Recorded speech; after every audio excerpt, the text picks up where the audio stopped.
மலர்கிறது நாள். இன்று பொது ஆண்டின் தொடக்க நாள். இந்த நாட்காட்டியும் ஒரே நாளில் உலகம் முழுக்க நடைமுறைக்கு வந்துவிடவில்லை. லித்துவேனியா ஜனவரி முதலில் ஏற்றுக்கொண்டது. நடந்தது ஆண்டு கிபி முதல் நூற்றாண்டில். போப் கிரிகோரி அறிமுகம் செய்து வைத்த இந்த நாட்காட்டி இன்று உலகம் முழுக்க நடைமுறையில் வந்தாலும் பல நாடுகள் சமூகங்கள் தங்களுக்கென நாட்காட்டியை கொண்டிருக்கின்றன. பண்டை தமிழ் இலக்கியங்களை பதிப்பித்த முன்னோடி சி.வை. தாமோதரம் பிள்ளையின் நினைவு தினம் இன்று. ஆண்டு 1901.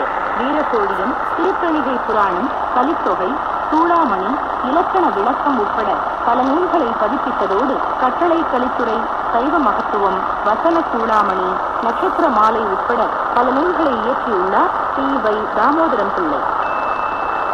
இந்திய அறிவியல் தொழிலக ஆய்வகங்களின் தந்தை என போற்றப்படும் காஞ்சி ஸ்வரூப் பட்நகரின் நினைவு தினம் இன்று.